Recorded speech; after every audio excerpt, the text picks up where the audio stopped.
Welcome back to Let's Make a Game. In this video, I'm going to talk about the PassageFooter special passage, which allows you to have a single piece of code which will appear at the bottom of every screen. Now, if you're looking at these videos in numerical order, this will seem slightly out of order because in the previous videos, we've been talking about how to make an inventory system.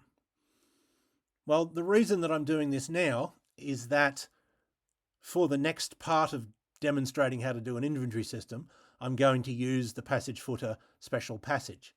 But I wanted to give it a video of its own so that everyone can understand what it does. So we've already talked about the story caption special passage, which executes printing in the sidebar.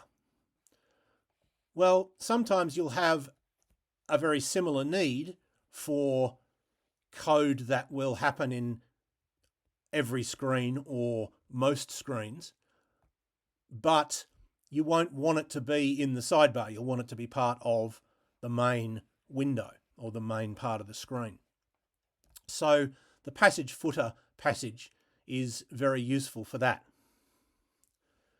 Now, if you do have this need, you will probably find that there are particular passages that you don't want this code to execute. So for example, you might think, well, I could have a code down the bottom that gives particular important stats about the player characters, for example, and that should be in every passage. But then you probably realize, well, before I create the party, there isn't any information to display. So I want the screens where I'm creating the party to be an exception.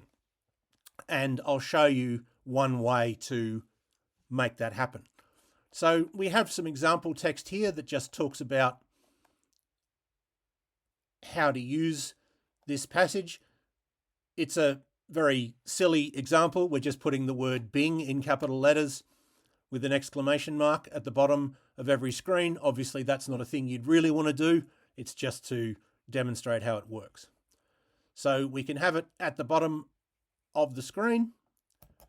We can have a particular screen that is an exception because we've set a particular variable to make that happen. And then if we do it right, once we get out of that special passage, it'll go back to the normal course of events. So let's have a look at the code. So the most important one is, of course, the PassageFooter passage.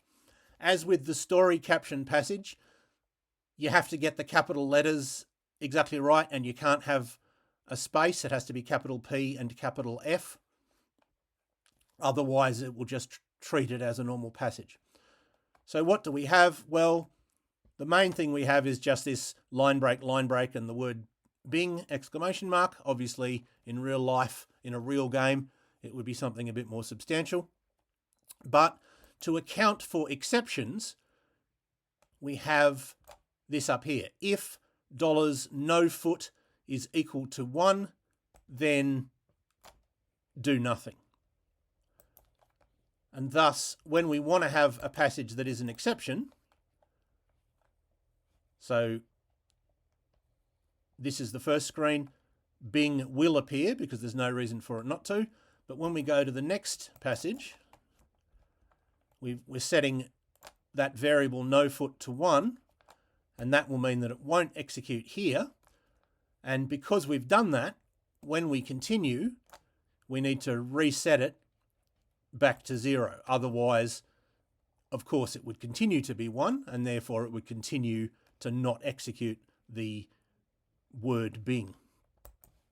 And so we go back to that one, and because we've set it to 0 in the button, it will work as intended. So that is the PassageFooter special passage. Very similar to the story caption passage, except where the story caption passage executes in the sidebar, this one executes at the bottom of the screen in the main window of the screen. So I will leave it there for now. I hope that was useful or interesting to at least some of you, and I hope you will tune in next time.